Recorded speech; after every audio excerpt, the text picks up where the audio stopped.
To help plan for your activities in the coming days, here are your short-term and long-term forecasts for your region.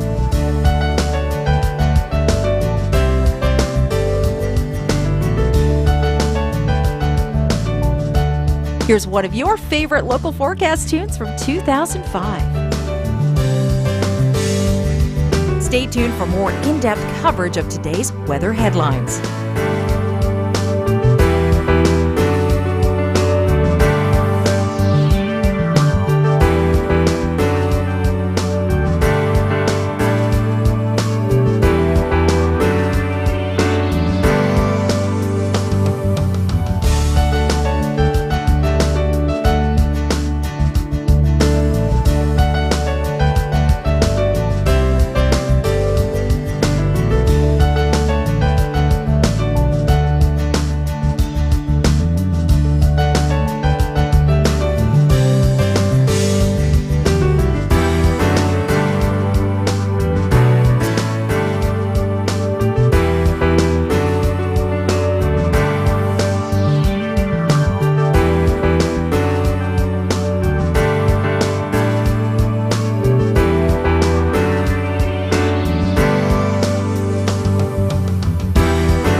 To upload your photos and videos, visit upload.theweathernetwork.com. This local forecast has been brought to you by the Cadillac ATS, a world-class sports sedan that sets the standard of performance and technology.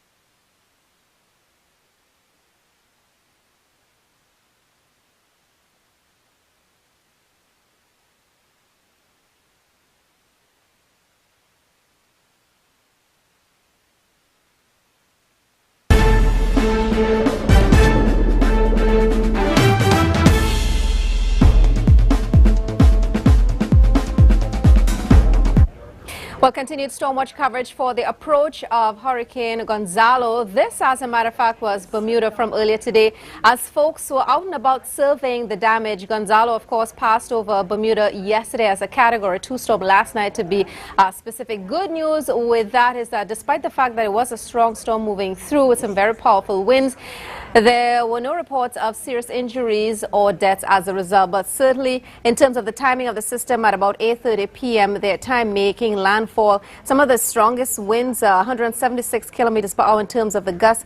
Strongest gusts peaked at 213 kilometers per hour. Now, of course, we continue to watch Gonzalo as it continues to approach. Some of the areas where we saw some very powerful winds in Bermuda with Gonzalo's passage last night. We had gusts up to 182 kilometers per hour at the airport. Some of the areas picking up gusts 232 kilometers per hour in St. David. So taking a look at the satellite imagery of Gonzalo, there you can see it's beginning to lose some of its structure in terms of that cyclonic structure. Most of the precipitation and the winds now on the north side, and the cloud shield making its way across St. John's, across the Avalon rather, and in through Cape Breton. As a matter of fact, We've got continued and complete team coverage in Newfoundland, and Jacqueline and Mark, they're actually on the Southern Avalon. Guys, where exactly on the Avalon are you? Well, Nadine, we're in a town called Trepassey, and we're right on the shoreline here. This is a bit of an inlet, so some of these waves are not as big as maybe what we saw out at Cape Spearmark, but tomorrow could be a very different story where we're going to be setting up. And just like we talked about, Mark, it's night. We can't see anything. That cloud deck that Nadine's talking about, we don't know it's there. Yeah, you know what the funny thing is the camera doesn't pick it up very well, but the human eye is amazing. And I can actually see back here the waves coming in here. You can hear them crashing just a little bit. Now, they're not very big. We are in a bit of a protected area. We're aiming for Cape Race in the morning. That area, we're expecting very large waves and, in fact, some very strong winds. It looks like that would be one of the few areas that's going to get hit with possibly some even hurricane force winds. We're not entirely sure yet. It really depends on where that low tracks in the center starts back through.